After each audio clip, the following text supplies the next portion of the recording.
especially following the rumors that were circulating on social media. I know that people were concerned, but now that we know the true story, it just feels so disrespectful that people were speculating these things. Absolutely, and people are still speculating with the video that came out with the announcement. People are saying that it's AI, and this isn't the first time that the royal family has been a little shady, especially with the AI-generated picture of Kate and her kids. So I do know why people were concerned for her. Yeah, celebrities who had been, poking fun, especially at the Photoshop, have actually come out and apologized and are trying to take accountability. I know that Stephen Colbert said that he makes a lot of jokes about whatever people are talking about, but it's never his intention to make light of someone else's tragedy. And Blake Lively also had been poking fun at the Photoshop and did another Photoshop of herself to promote her drink company, but she ended up also apologizing. Obviously, no one saw this coming. I mean, no one should have to announce something so private, so public. So, I hope she gets the privacy she deserves. Me too, and hopefully people learn from this and wait till they have the full story next time. Now, the two houses of singer Sean Diddy Combs were raided by Homeland Security on Monday afternoon. The search comes after a string of sexual assault cases filed against the artist. His sons King and Justin were detained in LA, but released later that day. Homeland Security stated that they were searching the properties for evidence connected to a federal sex trafficking case. Investigators only reported finding firearms, though not all details have been made public. In other news, Euphoria announced that filming for the upcoming third season will be delayed indefinitely. After there was speculation that the series was going to be canceled, the show reported that it is in the process of writing the script. The HBO show originally planned to air the newest season in early 2025, but its future is now unknown. The showrunners have spoken out saying they are committed to creating the best show possible, but need more time. Now, in the meantime, they're allowing the cast to seek out other opportunities while awaiting filming. I feel like there is always a delay when it comes to Euphoria, but it is such a good show and it's so captivating, and I feel like no matter how long they wait to release it, fans will come back around and watch it. I know I will. But I do feel like it just lessens the excitement that we have no idea when it's coming out. I mean, this isn't the first time that the show has been delayed. I mean, it's been delayed a few times due to the Hollywood strikes and the unfortunate passing of Angus Cloud, who played Fez on the show.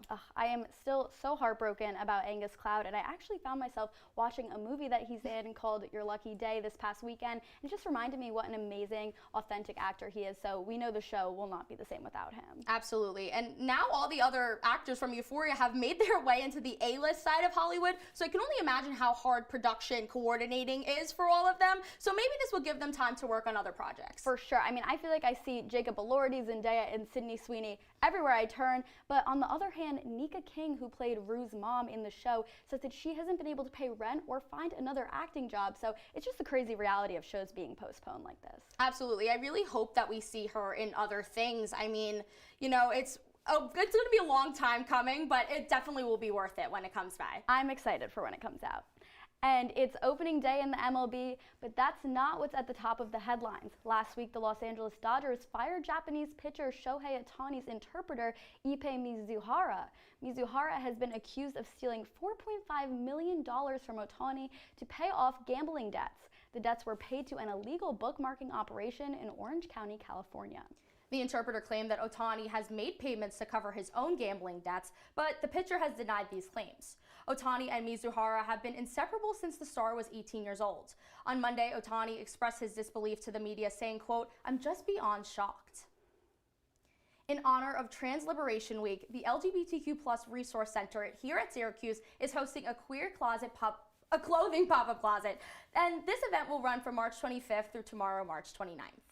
The day before the event started, students dropped off any clothes they were no longer needing. According to the university community calendar, this week is meant to help students, quote, explore different gender-affirming clothing. And in more Syracuse news, this past weekend, comedian Trevor Wallace made an appearance at the playground for a special stand-up. Owner of the student-run comedy club, Mary Shalaby, was thrilled to have, quote, an established comedian coming into our special college basement where we do amateur comedy. But Wallace isn't the only comedian in Syracuse this month. Matt Rife, who gained popularity on TikTok for his comedic performances, is coming to the Landmark Theater. The show is on Saturday and has been sold out for months.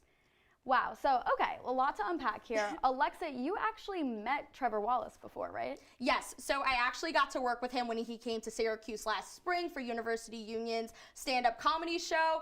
I think it's really nice that Trevor came back to work with student comics because it's so inspiring for them that they could pursue a career in this. For sure, and it's actually even more incredible because I heard that he had just been in town and the playground reached out to him and he was able to come. So I love a last minute thing like that and that he was willing to do something like that. But let's move over to talking about Matt Rife. He's been pretty controversial lately, so I'm kind of surprised the show is sold out. But he has 18.5 million followers on TikTok, so besides all of that, it seems that he's still popular. He is extremely popular. That's an insane amount of followers. But I know that back in November, he had faced some backlash from his Netflix special after he made a domestic violence joke, which obviously isn't funny. And then when he went to do an apology on Instagram, he posted a link to special needs helmets. So I know that his and my humor don't really align. Mine either, but I wonder who will actually go and see this show. When we return, NBC is in the hot seat after some new hires. And we're taking a look at the new Jennifer Lopez biopic. Don't go anywhere. We'll be right back on Peelers.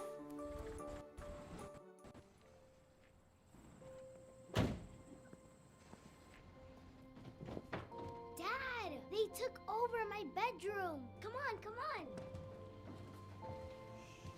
Okay, Dad. 1, 2, 3.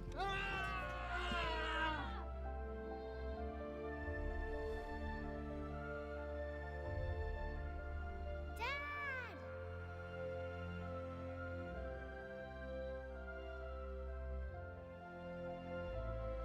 You saved me. Dad? Are you okay? I'm fine, dear.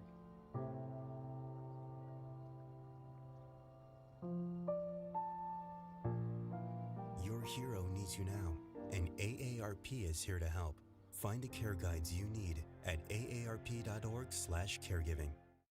Welcome to my house. Lately, not my happy place. Everybody's pretty tired of each other. The parents were not themselves. My little brothers were morphing into small creatures. The walls were closing in. Clearly, a case of too much family, too close, 24/7. And there's a lot of that going around right now. If this sounds like your house, try going someplace new. YourLifeYourVoice.org. You'll find lots of ideas to help you handle the family stresses of being confined to close quarters. YourLifeYourVoice.org.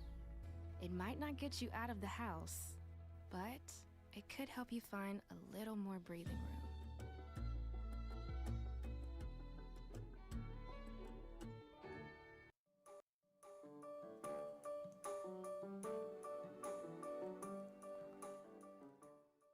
NBC News has been dealing with controversy lately over one of its recent hires. Our TV reporter Ben Dietrich explains why NBC and other mainstream media outlets have been feeling the need to shift their content towards partisan news coverage. Thanks, Kaylee. Last Friday, NBC News hired Ronna McDaniel as a political analyst. McDaniel served as chair of the Republican National Committee and infamously denied the results of the 2020 presidential election. This hire shocked both viewers and NBC News staff, considering NBC and its sister networks have been considered fairly left-leaning with their political coverage. But this is far from the first time a mainstream media outlet has tried to appeal more to the conservative side of the political spectrum. In 2017, NBC News hired former conservative Fox News personality Megyn Kelly. CBS hired former President Donald Trump's White House Chief of Staff Mick Mulvaney in 2022, and in 2019, CNN hired Trump administration spokesperson Sarah Isgur for an editorial role. Now, history shows that these controversial hires don't usually pan out. Mulvaney left CBS and took a similar job at News Nation less than a year later. Isgur never got the full-time job CNN executives wanted. And of NBC's hires, only former political operative Nicole Wallace became a staple of its news coverage. So why do networks continue to do this? The reality is that because of the rise of streaming services, traditional TV outlets have competition in a way they never have before. What often happens when you have left and right-leaning people collide on a segment, they start an intense debate which has potential for shouting and insults. and the public finds this entertaining, so the segment is likely to have increased viewership. Especially in an election year, news networks make it a priority to increase their viewer base as much as possible. In doing so, they intentionally hire people with a wide range of partisan political opinions. No longer is great journalism a focus of many mainstream TV stations, rather, they just want to make entertaining TV. Alexa, apparently a J-Lo documentary is also gaining some controversy. What's the deal with that? Thanks, Ben. Jennifer Lopez has been the topic of conversation recently with the release of her 3-part multimedia project, including her documentary, but not everyone is impressed. Here to tell us more is pop culture reporter Julia Bossis. Julia, thank you so much for being here today. I'm so happy to be talking with you. So first, what can you tell me about J-Lo's new documentary? Yeah, so last month on February 27th, J-Lo's new documentary, The Greatest Love Story Never Told, was released on Amazon Prime. And the documentary follows her professional life as she produced a new album as well as a new film, but also her personal life and her reuniting with her now husband, Ben Affleck. Nice. So could you break down the 3-part release for me? Yeah, so this documentary is part of a 3-part multimedia project along with an album as well as a film, an autobiographical film. So last month, her album, This Is Me Now, was released along with the autobiographical film, This Is Me Now, A Love Story, which is a musical complementary film to the album. And the story, the film is a story filled with choreography, over-the-top choreography, celebrity cameos like Post Malone, and it tells the dramatized story of Lopez's life from her childhood to her journey finding love in her relationships and her fame and success in the industry. That sounds like a lot, but could you tell me how fans online have been reacting to this project? Yeah, so the film has gotten a lot of backlash with people calling it her behavior narcissistic and calling this whole project a vanity project. There have been clips going viral on TikTok and social media like this one here. Let's take a look. I like taking my hair out like this. It reminds me like when I was 16 in the Bronx, running up and down the block. A crazy little girl who used to be wild and no limits, all dreams and So there have been multiple parodies of this TikTok on social media, multiple memes, people calling it kind of self-absorbed and just a little bit unauthentic. People have also been making fun of the fact that she seems to be milking the fact that she's from the Bronx. So there's just been a lot of talk about this film on social media, which also is a self-financed project at a whopping $20 million. So very, very interesting. That's insane. Well, thank you so much, Julia. And love is in the air and on the TV. When we come back, we're catching you up on The Bachelor season finale.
The black truck? Hey, Christina from accounting. Yeah, hi. Hey, I used to date a girl named Christina. Oh, really? Yeah, and then she dumped me for my best friend. You want to see some photos of them that I took? I don't. I thought we talked about this, buddy. Buzz and overshared again? Yeah. Yeah. I'm gonna call a car. That's a smart idea. So, yeah, I know, that's why I did it. Hey, you're gonna get back to the top of the mountain. Does that mean I'm gonna get back with Christina? No. Oh. No.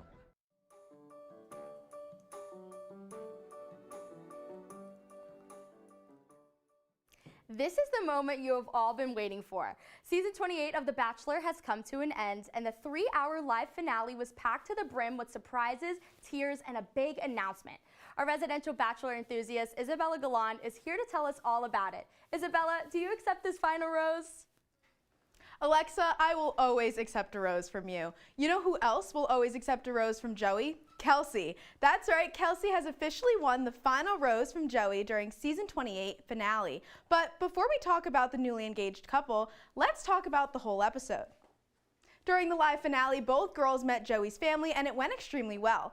After watching the family visits, it definitely seemed that Daisy was more confident in marrying Joey than Kelsey, and Joey's sister made it a priority to point that out to him as well. So by mid-episode, I do not think I was alone in thinking that Joey was going to pick Daisy. However, that did not last for long, and we quickly began to see Daisy come to the realization that Joey was not going to pick her. She then did something that no other contestant has done before and went to visit Kelsey before the final rose ceremony. After talking about their experience spending time with Joey, Daisy knew her future did not lie with him. Instead of going separately to visit Joey, both women went hand in hand to the final rose ceremony, and Daisy was able to turn Joey down before he got the chance to do it himself. Talk about a girl boss moment. Even though it was a very sad moment for Daisy, it was followed by one of the most wholesome proposals and declarations of love that I have ever seen. Joey finally said "I love you" to Kelsey, meaning that he stuck true to his promise that he was only going to say those coveted 3 words to one person and one person alone. Bachelor Nation is very happy, and the couple shared that they're planning to move to New York this summer after spending some time in NOLA, where Kelsey currently lives. Even though we were all waiting to see who Joey picked to be his fiance, I personally was more excited to see who the franchise picked to be the next Bachelorette.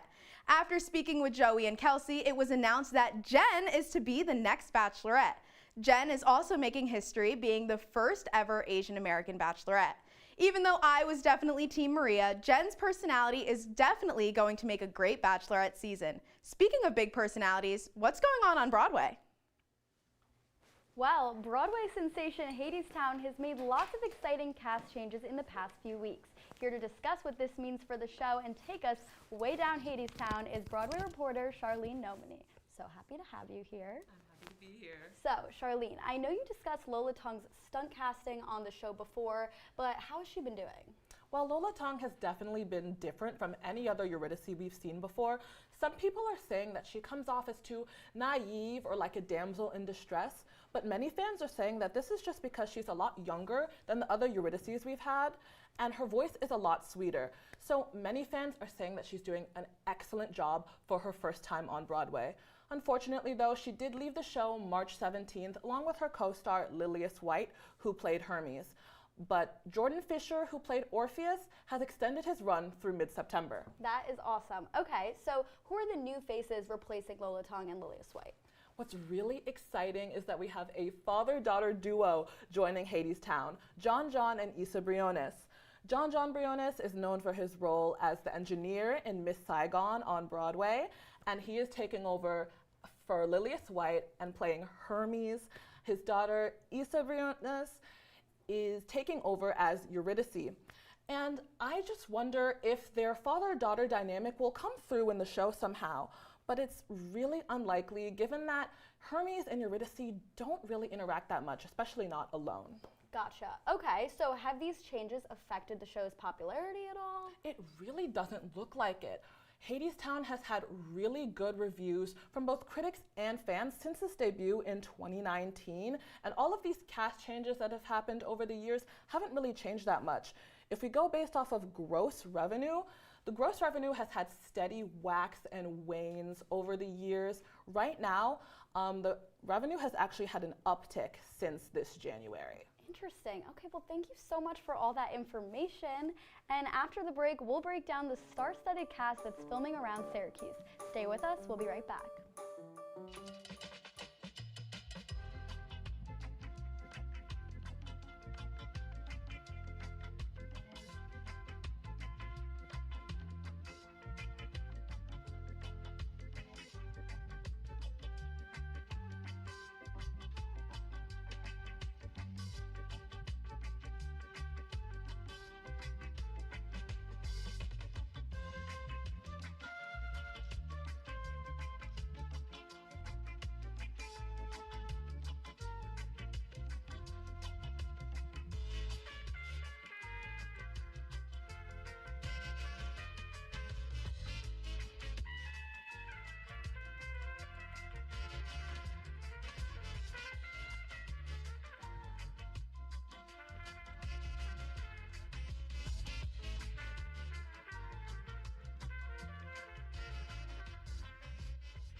An up-and-coming actor is currently filming a new movie in Syracuse. Our film reporter Victoria Daly is here to break down the film, which is inspired by true events and brings a focus to the queer community. Victoria, will the odds be ever in Syracuse's favor?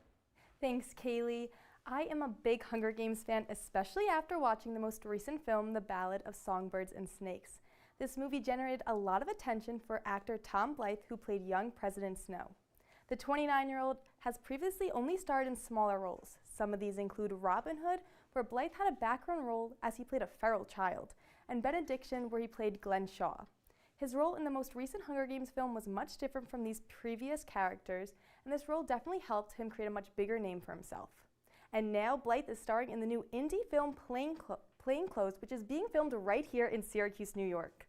Syracuse native Carmen Emmy is both the writer and director of this film. Plainclothes is Emmy's first movie script that he brought to life, and to make it even better, he gets it directed in his hometown of Syracuse. Blythe is joined by co-stars Russell Tovey and Amy Forsythe. Plainclothes is based on true events. It's set in the 90s and follows the story of a promising undercover police officer who's assigned to lure and then arrest gay men. Yet, the main character, Andrew, who's played by Tovey, defies orders when he falls in love with one of his targets, Lucas, played by Blythe. This movie started filming in February and is supposed to wrap up at the end of this week. No release window has been set yet for the film's release. In the meantime, keep your eyes peeled, as you might just run into a familiar face in a nearby downtown Syracuse restaurant, like Possibilities or even XO Taco. Alexa? Thanks, Victoria. When we come back from the break, we'll be talking about all things Easter, and we had a special Unpeeled Easter egg hunt. You won't want to miss it.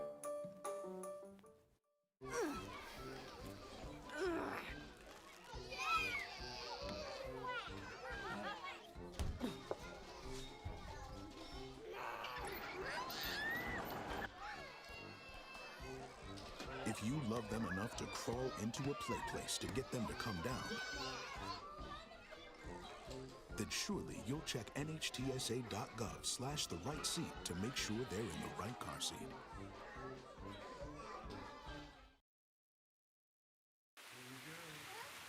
Here we go. We're gonna go out there in the rain. You're gonna get wet. All right, here we go.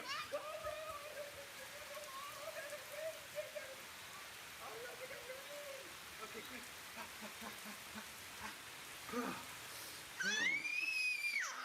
Oh yeah, yes. So much fun. Mwah. Yeah, Dad. We're getting so wet.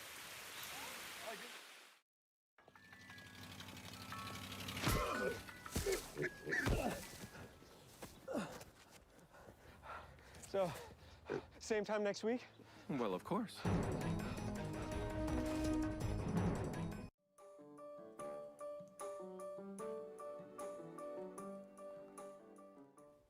It's our third annual Easter egg hunt here at Unpeeled. The night was full of intense competition with a special guest. Now let's take a look at all the fun.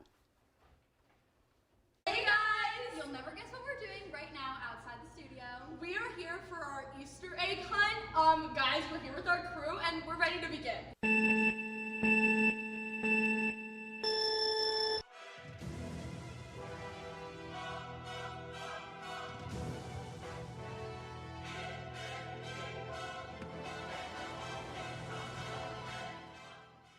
Ricky just tried to steal from me. He just tried to steal eggs from me.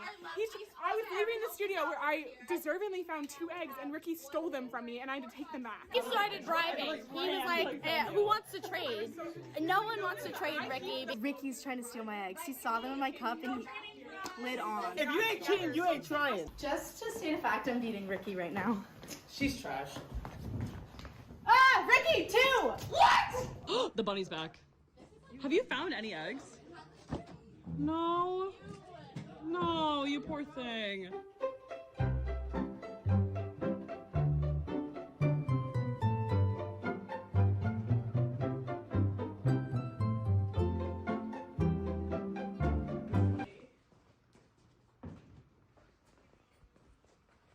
Oh my god, I'm not too late.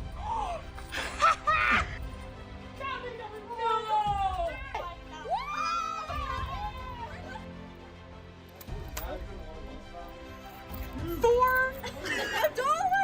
A whole $1!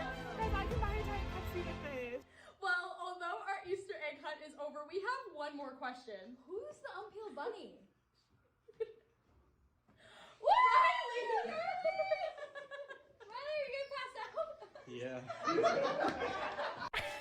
Okay, I love watching that even though I was there. It's just as entertaining the second time. And I mean, us hosting together an Easter egg hunt, this is certainly a special episode of Unpeeled. But Alexa, how are you feeling about the steep competition? Kaylee, it was so intense in the studio. I mean, my favorite part is that we teamed up. You know, we weren't really supposed to do that, but we did that anyways, and we ended up winning. we broke a few rules, but it's fine. You know, I always think I'm not competitive until I'm doing something like that, and then I'm all in. But I'm pretty content with my findings. I had 6 eggs until I decided to give 1 egg to Ricky, not knowing that he was being a cheater and scammer behind our backs.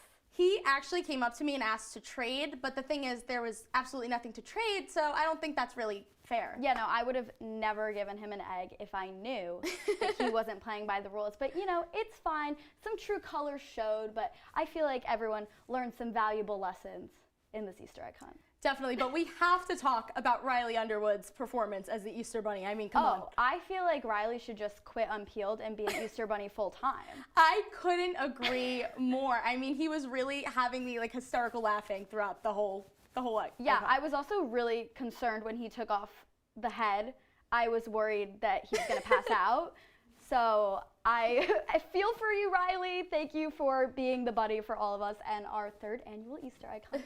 But unfortunately, that's all the time we have with you tonight. Thanks for tuning in, and make sure to follow us on our socials at Unpeeled_Syracuse on Instagram and TikTok, and at CitrusTV on X. I'm Kaylee DeCina. And I'm Alexa Lamalfa. We'll see you next Wednesday at 8 p.m. from all of us at Unpeeled. Stay classy, Syracuse.